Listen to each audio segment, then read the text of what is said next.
So, good morning, good afternoon, and good evening to everyone from wherever it is that you're watching. You're welcome to today's class. Today is the first day for our Media Financial Retreat, and I'm excited to have you all here as we take our time to learn. I just hope that you can see my screen. I'm sharing my screen, and I hope that you can see it. So, it's going to be 2 days of intensive training, and I hope that we're all ready and all set. So once again, welcome to our Media Financial Retreat. My name is Favor Inya, and I'm going to handle this class for these 2 days. We'll be embarking on a transformative journey when it comes to our finance, and I hope that we're all ready, whether you're starting the journey or you've been in the journey and you're trying to make it better, at whatever stage you are, just get ready because we're going to definitely have a good ride. So let me run us through a few things that we need to know while we are on this retreat. Why are you in this retreat? Why do you think you're here? I mean, you have other things that you're supposed to be doing, but you chose to be here. Why? Why do you think it's important that you're here? Let me run us down some statistics that should help us. Now, statistics says that over 50% of Nigerian household especially, spend more than their monthly income, and leading to increased debt and financial instability. So one of the reasons we're here is because we need to know how we can cut down on our expenses, how we can come to a level, financial stability level, where we don't spend more than what we earn. So this is the statistic. It means there's already a problem, a spending problem for a lot of people who are Nigerians. The second thing here is that 70% of real estate investment comes from Nigerians in diaspora. Real estate is something that is massive and something that, in fact, I've heard people say every wealthy man rose through real estate. In fact, real estate investment is one of the biggest ways to sustain wealth for legacy's sake. And it's baffling that over 70% of Nigerians who invested in real estate in Nigeria are outside the country. So what's happening with people inside the country? So it's something we should pay attention to, and that's why we're here. We're here to see how we can reach those places where people are not reaching. Second thing you want to know is that approximately 40.1% of Nigerians live below the poverty line. So I explained that. It means that about 82.9 million people have real per capita expenditure of 137 naira, about that, a year. So you'll not wonder how people coping, how people living.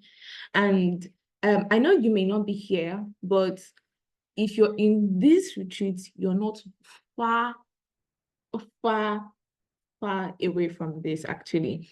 So I know there was a time in my life I had to ask myself, am I sure I'm not even poor? Because what I was getting at that time wasn't really matching up with things I had to spend on, because as you grow financially, your needs will grow with you. That's the truth. That's why money is never enough. Because in fact, I think I was sharing with a certain person, I think sometime this year, and I told the person that the more you grow financially, the more your needs increase. The financial challenges a multimillionaire has is different from the financial challenges someone who is in the middle class or even below that has, okay? Because their problems are multi-million problems too.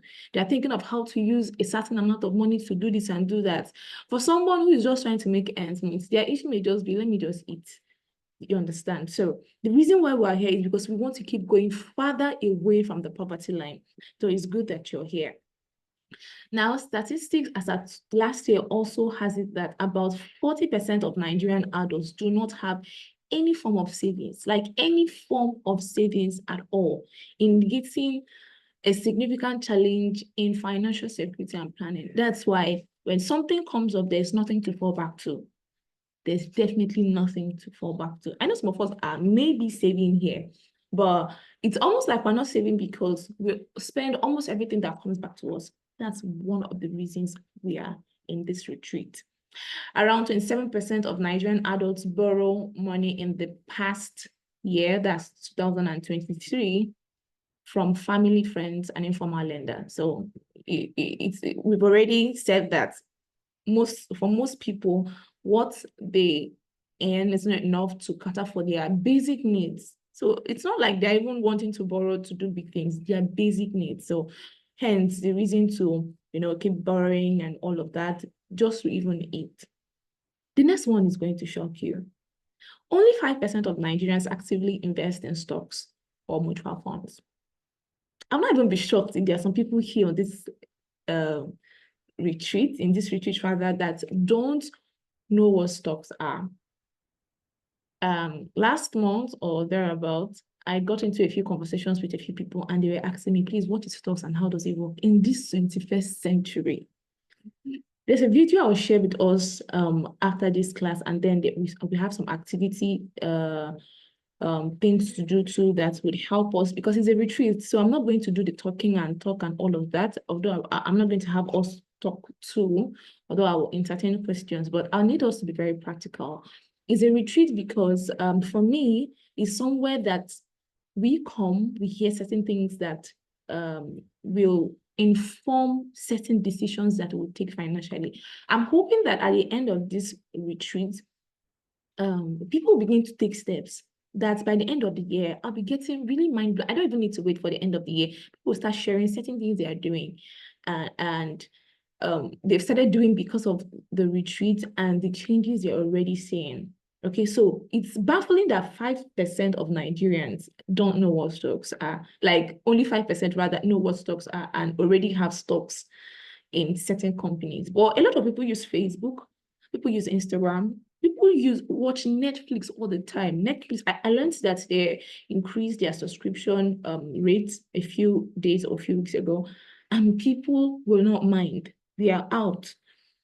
People use Amazon. People use different platforms. And these platforms have a lot of people coming into them to use these platforms every single day, every week, every month. And you don't think there's need to own a part of that company, so that as that company is bringing people in and making money, I'm getting to earn money from that company. That's what stocks is about. So, but we'll deal with that later. So let's go into what exactly wealth creation is. This is about wealth creation, this retreat.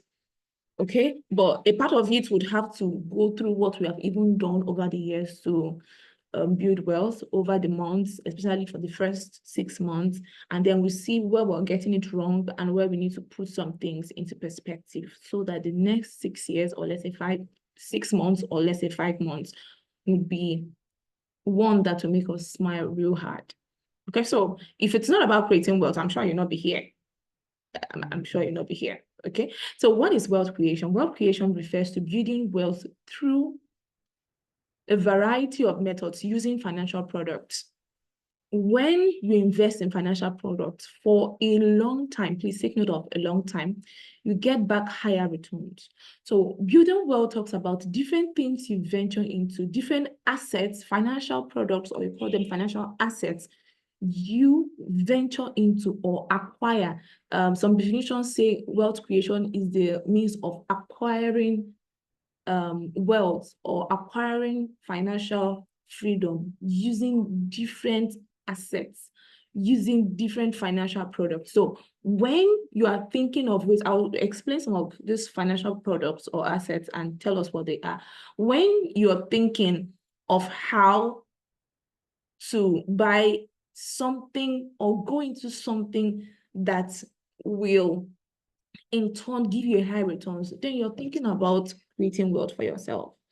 So it's that easy. So if you're not practically doing anything to create wealth for yourself, if you're not practically doing something that is intentionally bringing in money to you, then you've not even started your wealth creation journey. And wealth creation journey here, it's not even about earning.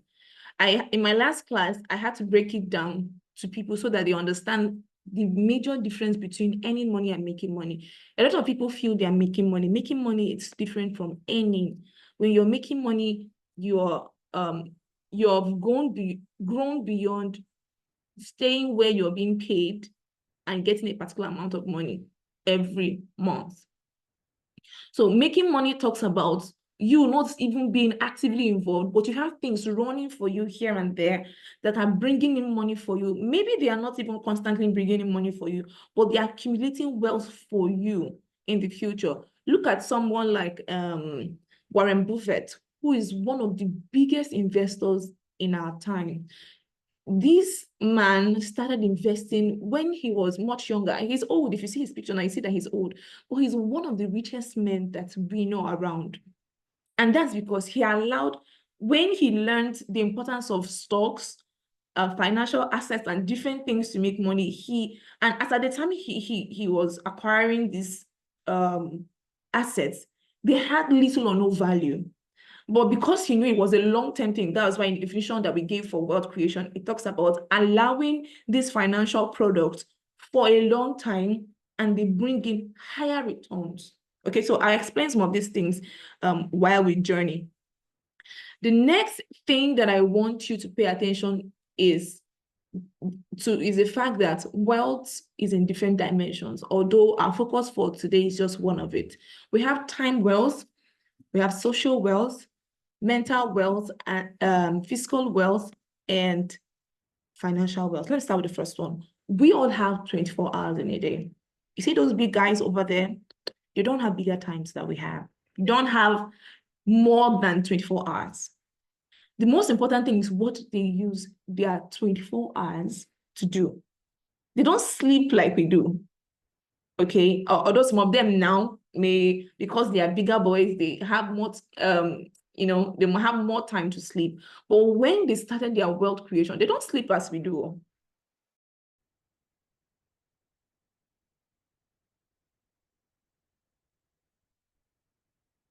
So they don't sleep like we do. Okay, so just give me a minute.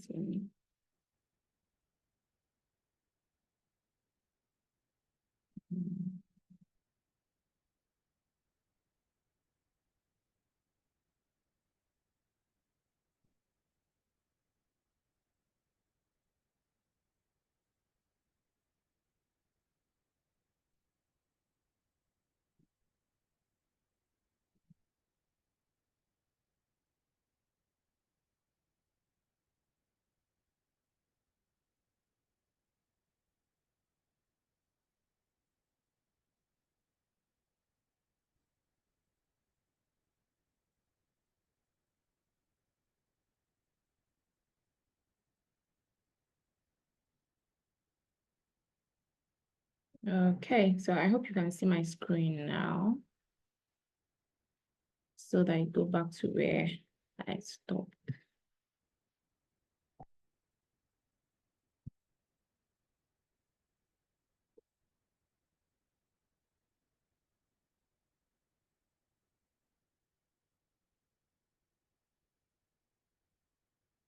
Okay, so this was where I stopped.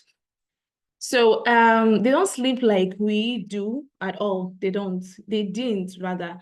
And they gave in a lot into what they had because they knew what they were pursuing. Okay, so every single minute of your time is something you should value and something you shouldn't joke with. I started venturing into trading and made me understand how important every single minute is. Because if you're someone who's familiar with trading, you discover that you can be in gain. You can be watching and monitoring a trade for the past 30 minutes or 1 hour, but 5 minutes can drive you into loss, regardless of how long you've been in gain. Because the forex market, it's very volatile. It's a risk, is a very high risk investment. Okay, so it goes up, it goes down. Majorly, we don't have control over how the market decides to go. Okay, so So it helped me understand how important every single time is. I discovered these days that I usually don't have enough time to view WhatsApp status. And I didn't know why. I felt like, oh, is it that I'm being selfish? I don't want to really know what's happening in other people's lives and all of that. But on the second thought, I discovered that I became too busy that I gave attention to what was more important to me. So I began too busy pursuing money, trying to put some things in place in my life, that things that were not eternally strong, or things that didn't have so much substance for where I was going to, didn't I subconsciously saw myself not aligning to those things. And that's how it should be for you. When you're pursuing something, when you're in pursuit of something, you would value every single moment you spend in that thing. And you see that the appetite to focus on your distractions will gradually go down as your pursuit for the right things increase. Okay, so that means that time is very important. Another thing about time is the earlier you start your wealth creation journey, the better. Those who start late would have lost a lot of time in creating wealth, and what they would earn on the long run would not be compared to someone that started very small. I'm going to share a video with us later today about a very young person. I'll share a few so that it's not just be that I'm focusing on the person, that the person is very young. But when did the person even start making wealth that she had that amount of money in dollars and she was really wealthy? In fact, she still is very wealthy. So it means the earlier you start creating wealth, the better, because you're not going to have eternity to yourself to create wealth. The moment that you have now, you do it because there'll be a time where you will not be working actively, where your mind will not be thinking so much about making money. No, your mind will not be thinking that. Okay, sometimes I used to wonder these barrel pushers and all. Sometimes when I see them, the way they are suffering, some of them are really very old. Sometimes I feel tempted to help and all. Sometimes I sit and ask myself, what did these people do when they were young, that by now they are here? I know there are other people that that are of the same age with them, but they are doing well. So what did they do with their young time? So it helps me tell myself that I have to utilize my youthful time in creating wealth, because there'll be a time where I will not have enough time to do. For every man, you have 3 stages of your life. M there for the word man. M is morning, A is afternoon, N is night. What you do in your morning season is almost the time where they are trying to cater for you. Your parents are there supporting you. Most of us who are on this call are in our afternoon season. And what you do in your afternoon season will determine what you will do in your night season. Some of us started financial struggles because our parents did not have enough. They did not, in their night season when they should be taking care of us. Our morning seasons were full of a lot of struggle for some of us. Okay, so what you do in your afternoon season now will determine how your night season will be, and will also determine how you make your children's morning season to be. So I'll leave that and talk about social wealth. Social wealth here talks about your relationship. For some of us, the ideas you would get for wealth are embedded in human beings. Some people that will refer you to your biggest deals are human beings, your friends. So you're not saying, I don't need anybody. Nobody should help me so that tomorrow they will not take credit. No, you don't think like that unless you have the wrong set of persons around you. Because some people may not have the money, but they know somebody that knows somebody that knows somebody that knows somebody who you need to connect to leave the level where you are. So you need to value friendship, value relationship, start creating valuable relationships, one that will impact into your life, not people. Don't be emotional about creating money. Don't be, okay, of course, social wealth here, we'll talk about your family, but if you come from a particular family where the small money you're making now, they're always, give me this, give me that. Please, you have to learn how to say no. In wealth creation, I teach people that the skill of saying no is one of the best skills you can have if you want to create wealth. Because you don't have to be emotional about this, so that they will not say you're stingy. All of you, you know that all of you are in the same level. The moment you're trying to grow a bit, they come and suck you dry. All of you come back to the same level. That's how generational struggle keep moving in circles, and everybody is still at the same level. Nobody has risen above anybody, because all of you like that, there are some set of people around you, and because you're trying to be emotional about these things. So one of the things I tell myself is, don't worry, they can wait. Anybody that leaves you because you were not able to help them as at the time you're supposed to help them, it's not really supposed to be your friend, because the person needs to understand that, come on, we're trying to all build and grow. With time, if I keep building like this and building like this and building like this, we'll get to a time where I can now lift you. It's not that I've not even been lifted yet. I've not risen. How will I now, lift another person? A blind man can definitely not lead a blind man. Okay, so you have to rise to a certain level before you start to do. I'm not saying you shouldn't give. I give a lot. Anybody that knows me really well knows I give a lot. In fact, I give a lot to the point that every month when I'm budgeting, I have a particular percentage of my monthly, income that goes into giving. And giving I'm talking about is not giving to church. I mean giving to help people. I have it in my budget. In fact, before I started making money, and when I was a student, I wasn't really getting enough. I was doing that with my foodstuffs. So if I can do that with my foodstuff, why can't I do that with money? So it's not about being stingy here. It's about being intentional about what you want to build. Unless you're not really serious about that. Okay, so the next one is mental health. You need to be mentally ready, mentally sound, mentally okay. And when I say mentally okay, I'm not saying that you're insane or something, but you need to be mentally prepared for wealth, because wealth starts with the mind. You have to rearrange your mind that creating wealth is not difficult. You have to, change, your background. It's possible that your background may have given you a certain way of thinking about money. The way you see people that are wealthy is quite awkward. You need to re-educate your mind. Okay, you need to in fact, you need to start telling yourself, I can make this amount of money. I can. Some of us, what is limiting us from creating wealth is the amount, what we have in our head. In fact, there's an amount of money we feel that's the only amount of money we should receive. Anything above that is not even possible. You need to break that out of your mind. You need to start having abundance mentality, not lack mentality. You don't limit yourself in your mind. So I'll rush that. Next thing is physical wealth. You have to be wealth in your body, physically. If you're down in health, you definitely cannot be talking about building wealth, because the only thing in your mind will be, let me just be fine. Another side of being physically wealthy is how you look. How you look. You can't enter the palace looking shabby. Okay, so I see people, when they want to go out to get something, they'll say like, it's not just this place I'm going. Dress well, smell well.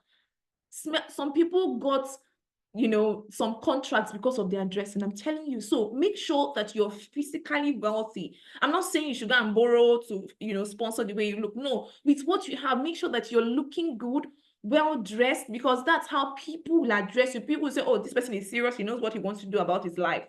He's serious about what he's doing. That's why he's properly dressed like this. Then the last one is financial wealth. So let's go. So that talks about being abundant with wealth, physical wealth, material things. Now, this one talks about money. Okay, so before I go into other things I want to say, let me break a secret for us. The secret of wealth creation is this: wealth cannot be created just by any money. Okay, so I needed to say this before I say any other thing. Wealth cannot be created by making money. How much do you think you can make in okay, let me not even say it like that. How much do you think you need to make every month to make your first 10 million naira? Is 10 million naira too small, too much or too small? I don't know now. How much do you think remember I said it's a practical retreat. How much do you think you can make this? Okay, I don't want to go ahead of myself. How much do you think you can earn monthly to get 10 million naira? And how many years do you think that will take you? Let me rephrase it. From what you're earning now, how many months do you think it will, from what you're earning now, what you earn every month, how many months do you think it will take you to keep earning that consistently to make your first 5 million naira? While you're still trying to answer that, how much do you think that if you keep making it consistently, I mean consistently, you would make your first 5 million naira in 1 year. Or you make your first $5,000 in 1 year. Okay, so I think I'm going to say it later. It's somewhere I think it's somewhere in my teaching. One of the best things you do for yourself is to get a financial plan. I mean, a financial plan. That's when you understand this question I just asked you now.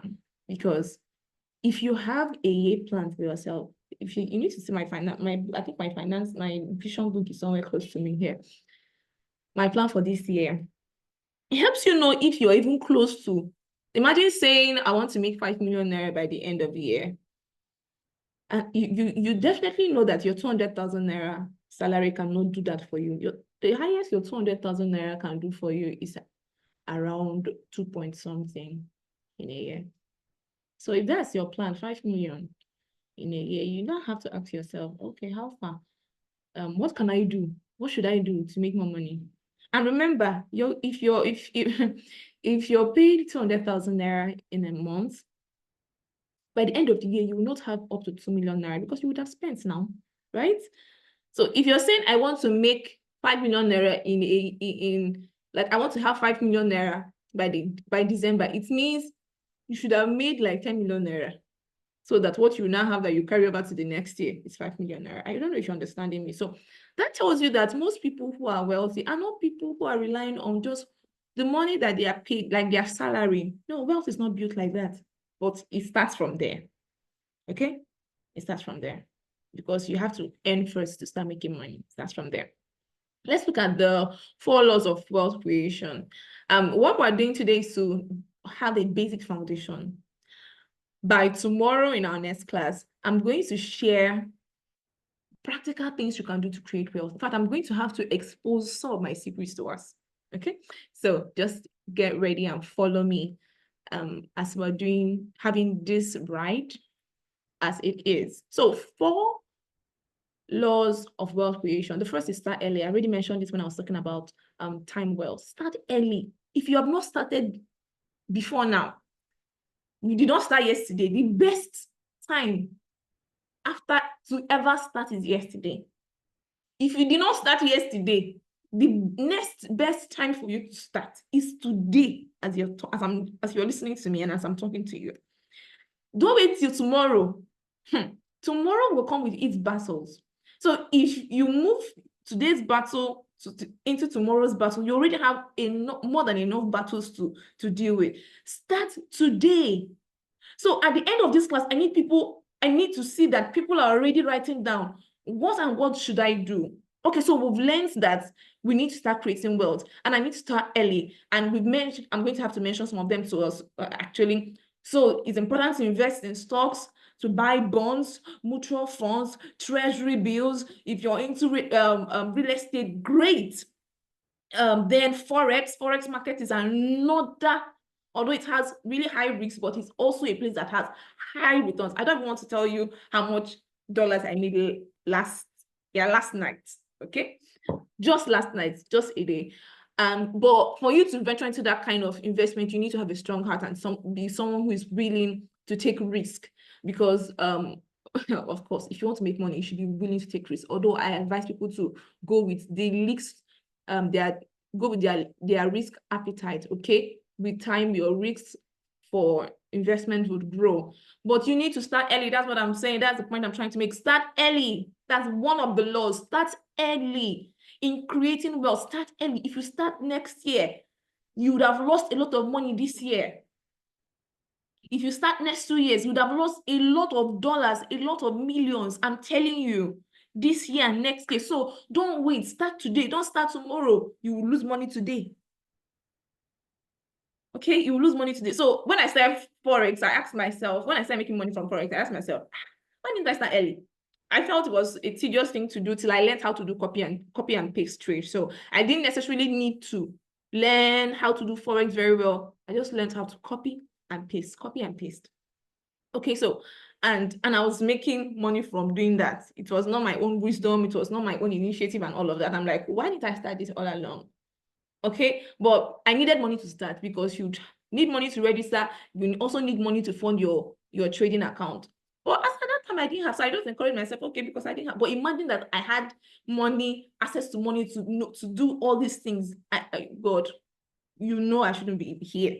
I know I would have gone farther than where I am now. So start early. The earlier you start, the better for you. And there's no time that it's too late. Now, if you're waking up now, hello, good morning. This is your morning. So start, get to work. Then spend lesser than you earn. Make sure that what you're spending is less than what you earn. Don't spend everything. You know why I know that people can really abase? Do you know why? I remember when I didn't have so much, my salary was around 30,000, 50,000 naira. I know I was saying, God, I need to start doing something. I need to do this. I need to do that. And hello, as at that time, I was encouraging people, educating people on, investment, educating people on so many things. My mentor will come and tell me, see, guy, you need to have a first-hand knowledge in this to help you teach well. I understood what he was saying, but I had passion about what I was also teaching people. And as at that time, I wasn't earning so much, but I coached people into earning money. I'm serious. I wasn't earning so much, but I was confident. I knew what I was saying had proof. Like it was something that was workable.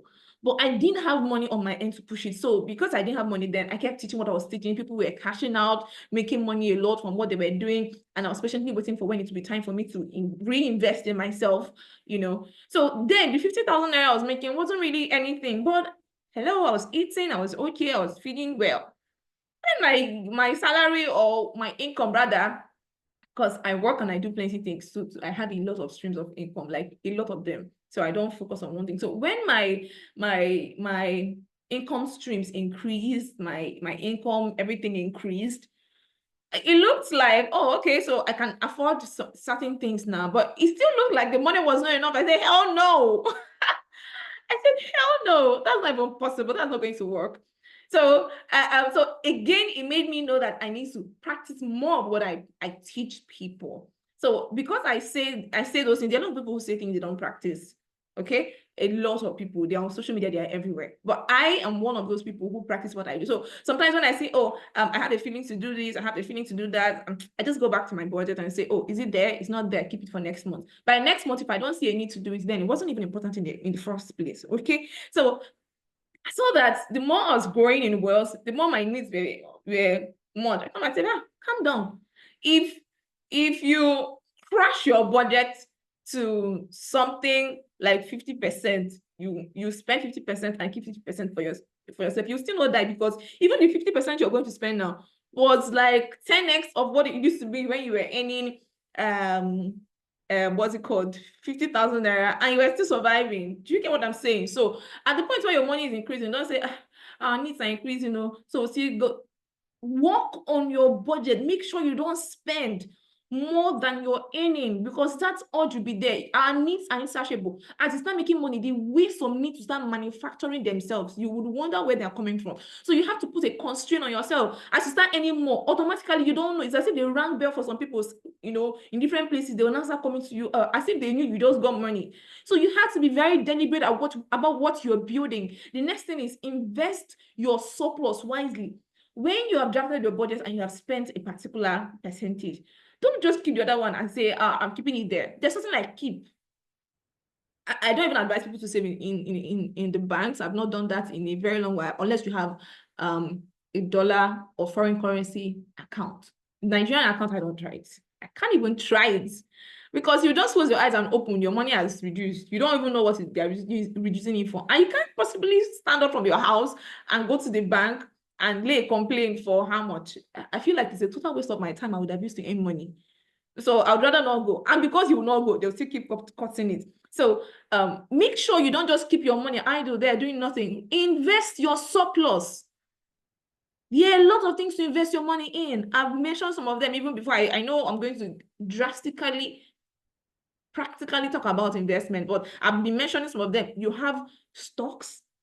I don't even know how many companies I own rather, in quotes, through stocks. So you need to invest in stocks, mutual bonds, mutual funds are there.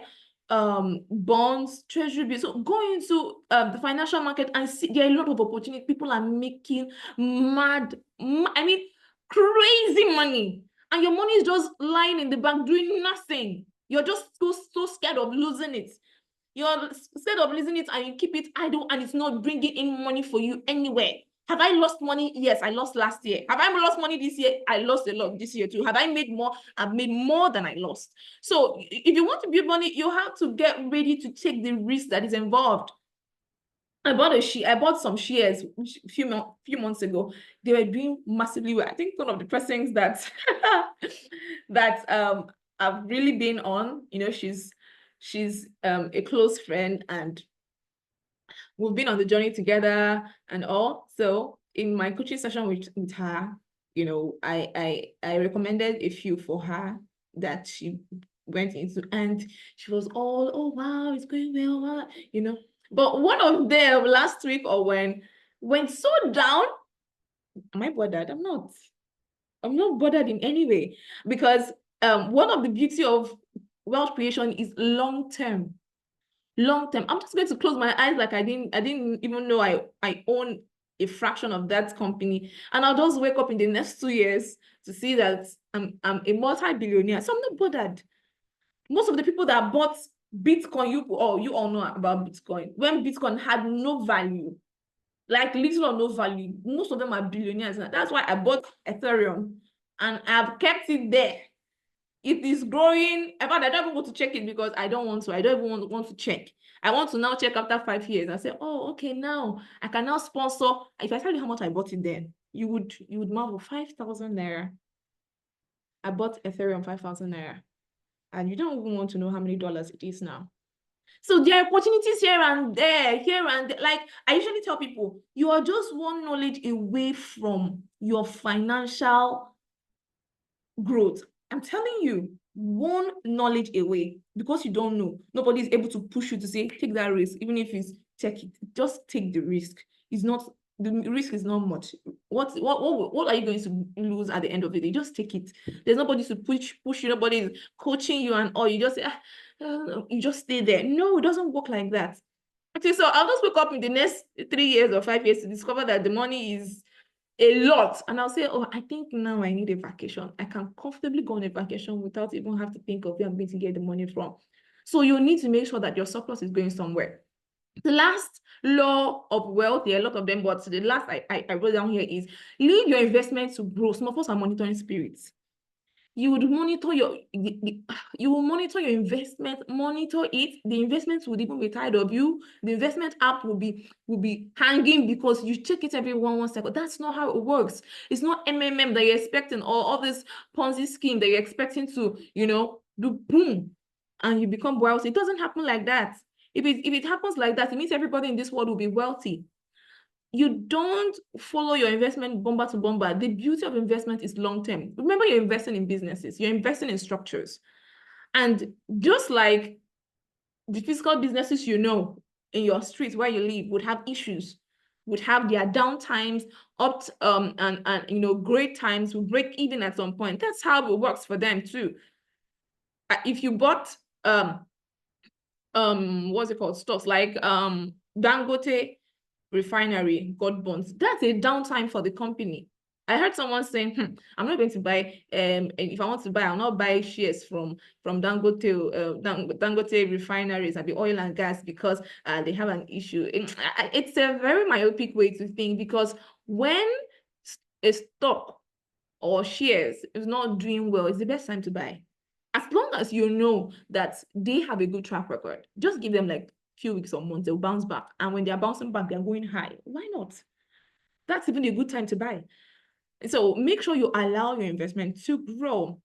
I'll share with us 4 pillars that this is where I'll take my time to talk about certain things. 4 pillars of wealth creation. The first is acquire it. So that was why I said any money is important, but that's not a way to become wealthy. If you earn money and all you do is earn money, I promise you, you most likely will remain poor. Not you. I hope I'm talking to some other people. Okay. When I read The Millionaire Next Door, that book blew my mind. And I discovered that the most wealthy people are not the people that earn more. That's what I discovered. The most wealthy people are not the people that earned more. They are the people that understand financial management. And that's why we're here. So in case you've not learned how to manage your wealth, you need to start thinking about it, because nobody wants to gather to throw away. That's why you see me always talking about budgeting. In fact, people call me queen of budgeting, mother of budgeting. I talk about it a lot. Like, I talk about it a lot, even more than I talk about investment. Of recent, I'm trying to, really introduce people to investment, because I know investment has helped me. And I was being careful to talk about investment before now, because I didn't want to really be so loud about something I've not really been so into and I've not done. But now that I'm there, I can shout about it. When I was talking about budgeting and it was everywhere, it was because I budgeted all my life. Like, I'll be budgeting, and budgeting is now almost a part of me. I go through my financials every week. When was the last time you did that to yourself? When was the last time you went through your financial statements? So these are the things. You don't acquire to throw away. That wealth is not built like that. It's more like you're fetching water with a very big bucket that has different holes everywhere. You're going to remain there. That bucket will not get filled ever. Even if you get filled, just carry it from here to here. Everything has gone down. So the first thing you do is acquire. Now, acquiring wealth is the first crucial step when it comes to creating wealth. It involves setting financial goals, diligently saving, and making informed investment decisions. That's where you acquire. You're getting in. You're making money. You're, making choices. Oh, there's money here. Oh, someone recommended you to do a certain thing. You say, oh, okay. You're bringing in, you're acquiring, all the sources that you have. You're creating different sources for yourself to create wealth. That's how to acquire. You're getting it to yourself. Protection now talks about what you do in order to prevent the things that you've acquired, in order to prevent them from flying away. Okay, once you acquire your wealth, the next thing is to shift into protecting it. It involves financial management, it involves risk management, and it involves creating a safety net for what you're making. That's why budgeting is very, very, very, very important. It involves planning. It involves evaluation. Sometimes you sit yourself down on a Saturday or a weekend, you ask yourself, oh, okay, how did I do this weekend? How did I do this week? Some people, after acquiring money on weekends like this, will not squander it, go on outings, go on different things. It doesn't make any sense. So I'm going to share in the next slide. I'll come back to this while I'm explaining how to protect your wealth, because I already mentioned budgeting. I'll show us how to budget. Budget is something that is purposeful. Budgeting is something you call purposeful spending strategy. And budgeting is not writing a list of what you want to spend, though, and how you're going to spend it. No, that's making a list of your expenses. That's not budgeting. A proper budgeting should capture your needs, your wants, your investments, and your savings. Yes.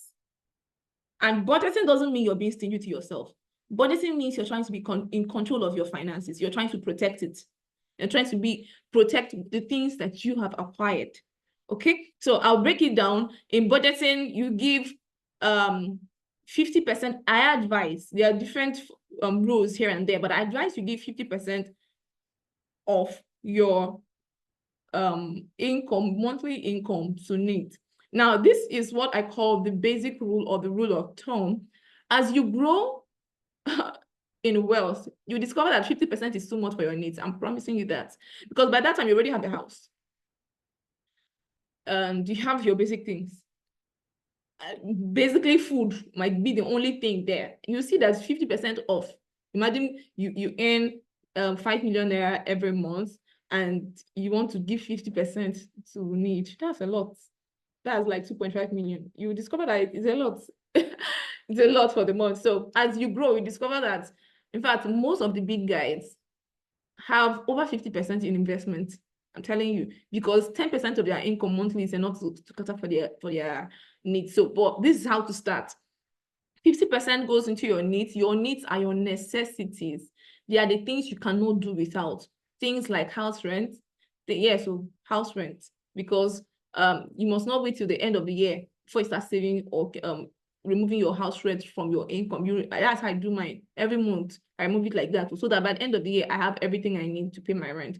Things like your feeding, transportation, they are your needs, because if you're someone who works and your work takes you out of the house, unless you're a remote worker, if you're someone who works and your work takes you out of the house, transportation is very important. In fact, at that point, getting a car is not a luxury. So what is luxury for Mr. A would definitely be different from what is luxury for Mr. B. Okay, so security bills, electricity bills, different, all those things, for things that there's no way you can do without it every month. Your gas, light subscription, different things. Then under your wants, there are things that you can do without. There are things that are not compulsory, like deciding to go hang out, deciding to get an extra shoe. You have other shoes. So even if you don't get it for that month, there's another month for you to do that. Getting extra hair. So things that are just extra, things that are just for relaxation. So if you check on this second design here, you see flexible spending, things that are flexible, they're not rigid, things that you can decide to do this month or you can push it to another month, like it's not even urgent. Okay, so that should take like 20%. The next 20% should go to your savings. So save, save. I'll tell you how to save. I'll tell you the best way to save. Don't save in banks, please. Even if you're saving in a bank where they don't take charges from you, don't save in banks if you really want to save. Because the value of, as long as the value of Naira drops, your propensity to consume or your propensity to spend would reduce. Your purchasing power will definitely reduce. That's why you see what you use 2,000 Naira to buy today, you go back tomorrow, you can't buy that thing for 2,000 Naira again. It means the value of the money, the 2,000 Naira, when it comes to purchasing that thing, has dropped. Okay, so if you put money there, it's better you put money now somewhere that is either you're getting interest or the value is increasing. That's why I prefer to save in dollars. If you're already earning in dollars, you're even you're in the best place. Okay, you're really, really in the best place. So save either in dollars or save in that's why people save in mutual funds. Buy mutual funds, treasury bills. They will save, they are saving for a particular time, but after a while they have a particular amount of money on what they saved as interest. That's really not investment though, but that's a way to get money back, and that's a way to fight inflation. But if you keep it somewhere that it is the same way it is, that when you put it there, or it's even reducing, it's not a good way to save. Okay, so save. And then when you want to save, don't save because you are told to save. No, save for a purpose. Otherwise, when something comes up, you go there. I remember when I was having a consultation, someone consulted me and he was talking about his savings, how that he's not able to do plenty things. And he mentioned that he wanted to buy, some things for his car. So he was just saving money and all, with the hope that he might, not like that was what he had in mind, with the hope that he might use the money, to get something like that. But because other things came up, he used the money. I told him, you used the money because you did not know what you wanted to use the money for. You used the money to do other things because what you had in mind, you wanted to use it. It was not a plan. It was just maybe kind of thing. So when you want to save, be strategic. If you're in debt, I'll talk about debt in our next class. Next class is going to be on, I'm going to share really deep things about investment and then tell you how to handle debt. Okay, so if you're in debt, that's where your saving comes. You can't even be investing when you're in debt, though, please. It's the wrong thing to do. That's not how you say, because investment is one of the things you do to become financial free. You're already, debt has a way of keeping you in bondage. I tell you, you'll not be free. You can't do certain things because you're in debt. I don't know how it works for other people, but well, I'm not sure I've ever been in debt though. But I feel like if I promise to do something for someone and I don't even do it for the person, I know how it feels. Not talk of collecting something that belongs to someone and you've not returned it, and the person will ask you and all of that. So it gives you a constraint. It places a constraint on you rather. So if you are saving, your saving should capture, this and this person. 10% of my saving should be on this. 10%, like every month, a particular percentage of my saving goes back to I use it to create another stream of income for myself. And a particular percentage of my savings goes to my mom. It's constant like that. So I can't say, oh, because something came up, let me use my saving. No, my saving account is already, customized for something. Till whenever I want to restructure it and change it. So all these things are not rigid. There are things you can change. Then 10% investment, please invest. Even if you don't have the 10% is too small to invest into anything, keep it. Keep investing it. If you have read The Richest Man in Babylon, you will discover that they say in order to make your purse big, 10% of what you own, of what you receive is for you to keep. You keep accumulating that 10%. See, when it amounts to something that you can use to invest. Okay, so that will be it. Let me go back to, let me see. Okay, let me go back to what I was talking about. So grow it here. Since we mentioned acquire it, how to bring in money. Then we mentioned protect it when we talk about financial management, budgeting, risk management, creating a safety net for your finances, for your wealth. The next one is grow it. Don't stay at a level for a long time. That's why I said you cannot be earning and expect to grow wealthy just by earning, because you're at a place for a long time. You're earning that thing. What's the highest increase they can give you? I'm wondering. It's not going to be anything more than 10% or 20% of your income. So, and you'll be getting that. So if you stay there for 5 years, you'll just be getting that same amount of money for 5 years. You're at a spot, my friends. You're at a spot. So grow. Think of how to grow. And this is the reason why people don't like staying in a company for a very long time. Before you know it, they'll move, because as they move to another place, they will bid for a higher pay, and they will get it. After they stay there for a while, they'll move like that. Okay. But even that is not also sustainable. That's also not how to grow wealth. Grow. When you're working for a person, it's good, but don't let that not be the only thing you do. Because all your time is given into that thing you're working on. You don't have other times to pay attention to any other stream for yourself. So people who even work remotely they're a bit flexible in certain things. Look for how to grow. There are a lot of businesses there you can invest in. Top businesses. There are US businesses that are doing well. You can put your money there and go and sleep. Leave it there. Keep doing what you're doing.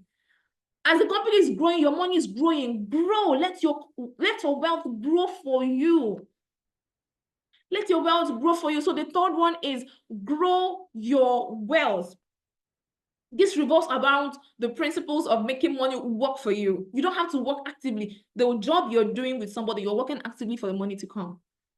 But you necessarily don't have to work for all the money that comes for you.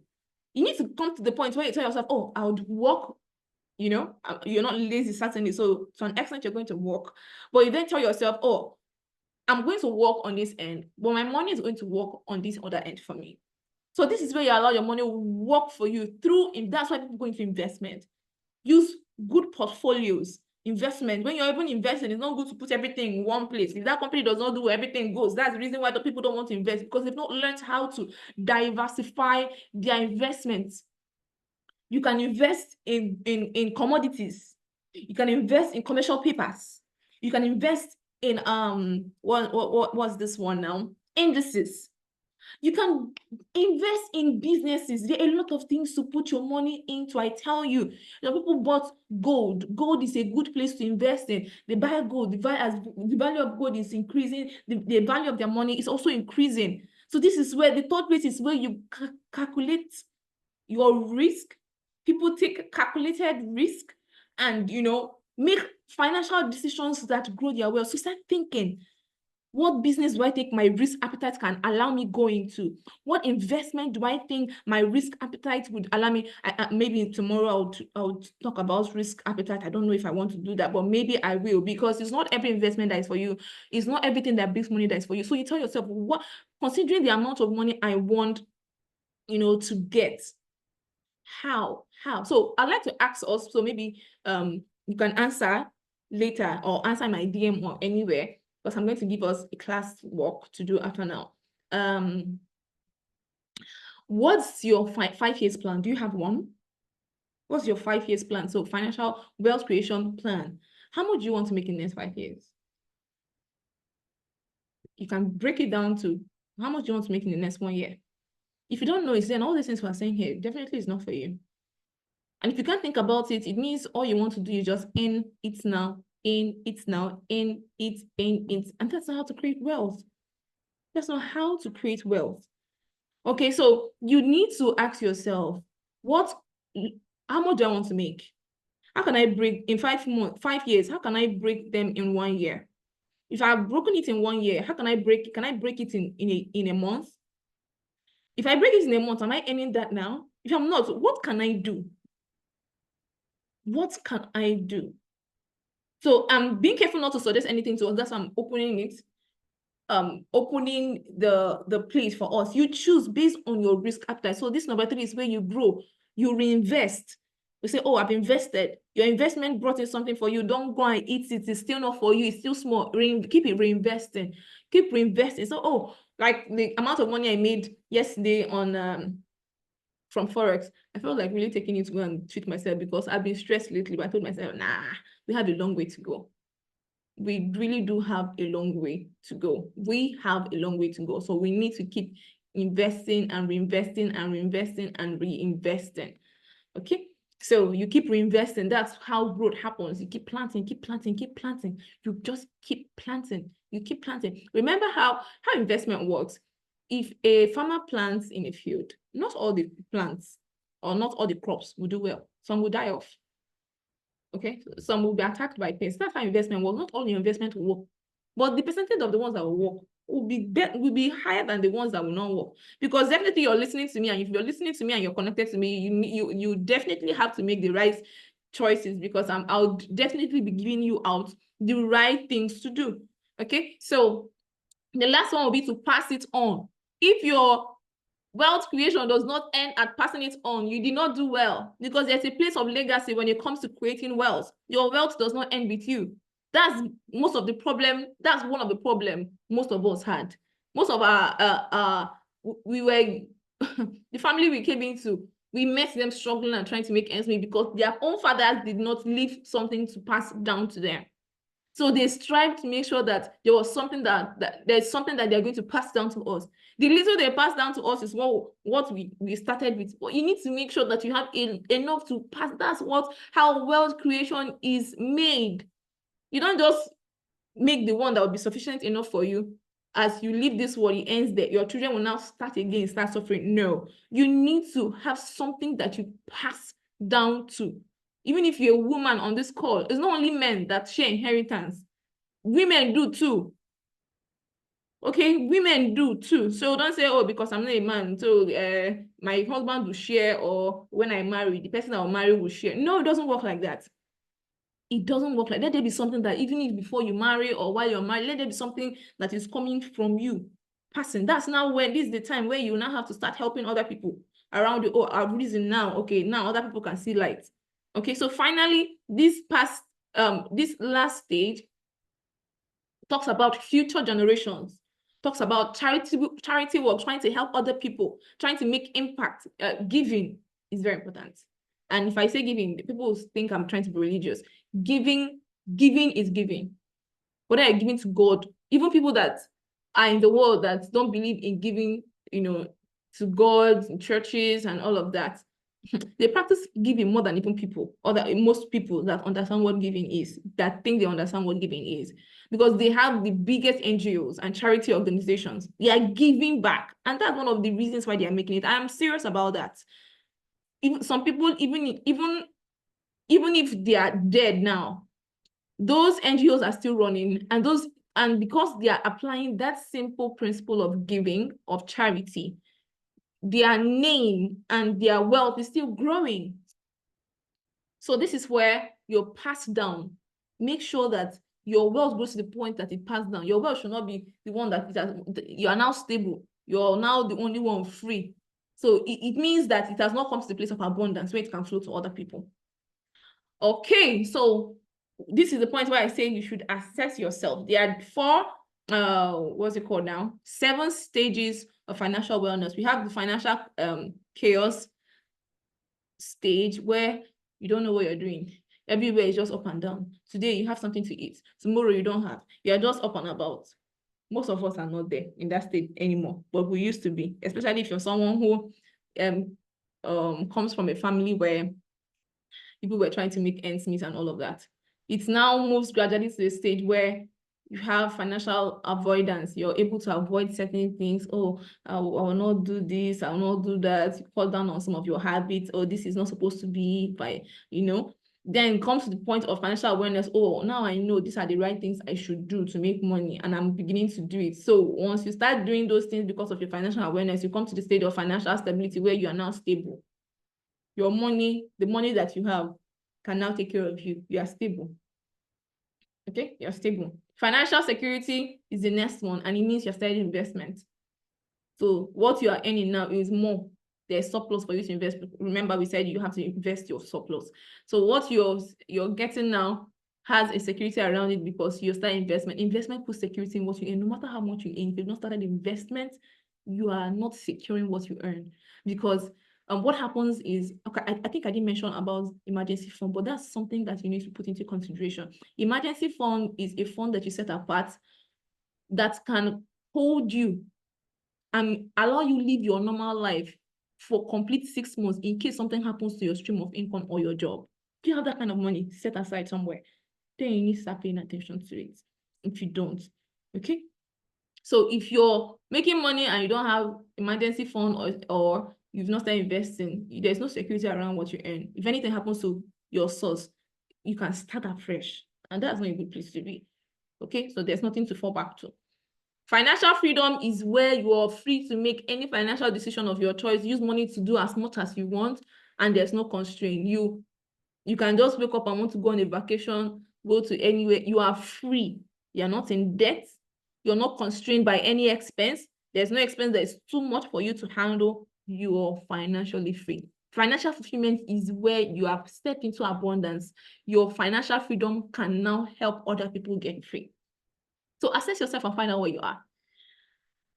That's the first assessment we're going to do. The second assessment is this wealth test. So ask yourself, do you have 50K in your savings account? If you have 2 points. Do you have an emergency fund? If you have 2 points. Do you own a stock? Your stocks, do they have dividends? Have you read 20 books on finance or business?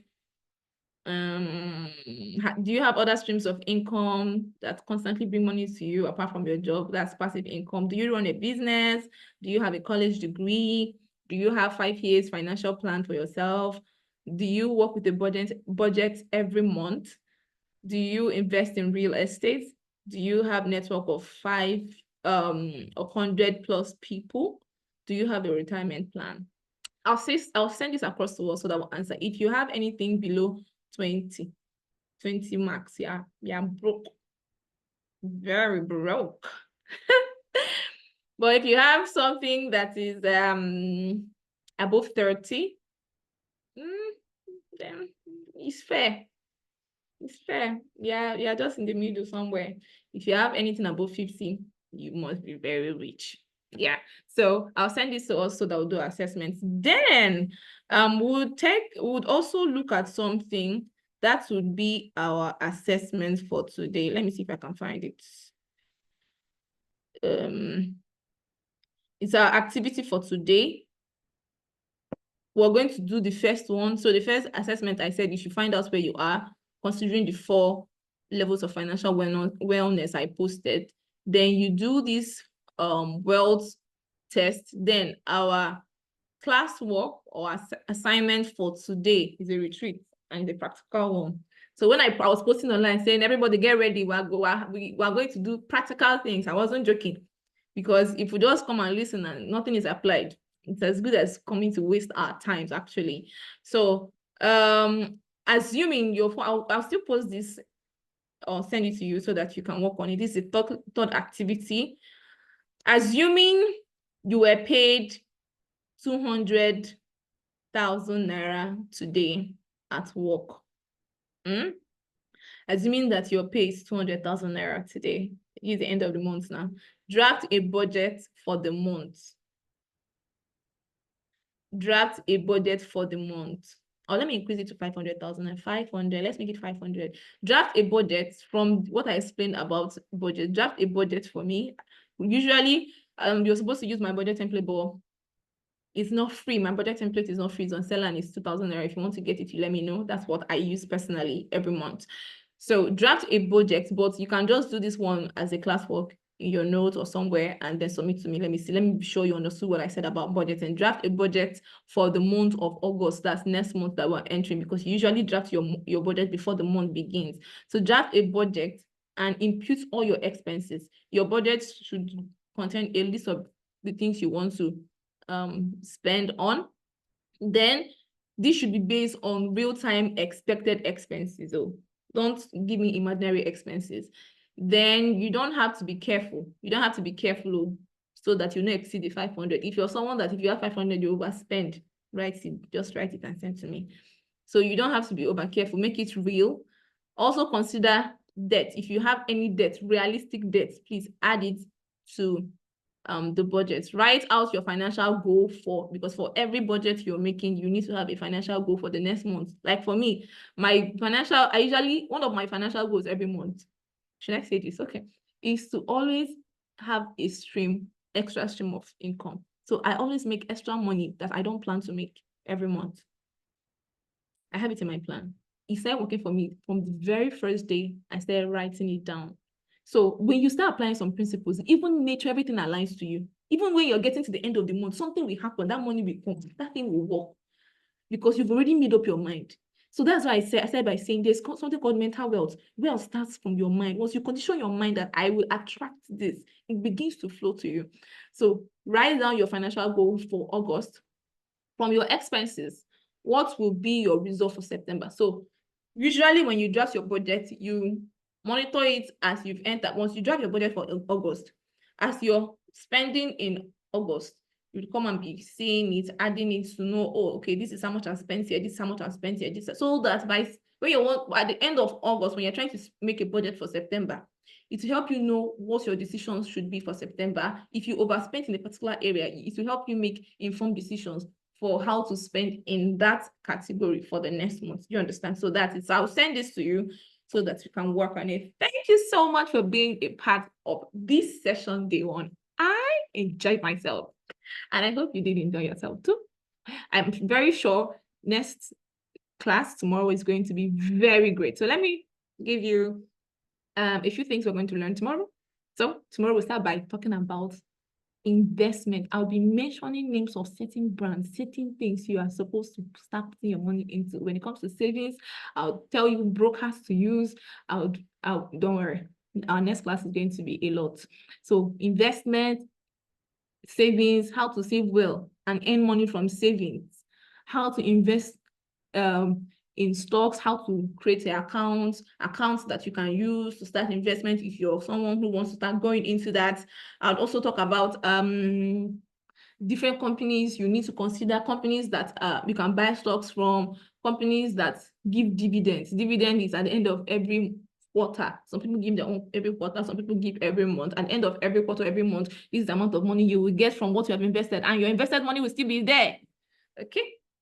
Your invested money will still be there. So we'll also talk about your risk management, how to do that. We'll talk about debt, how to manage debt, because if we don't know how to work on our debts, then we'll be slow on entering the wealth creation journey.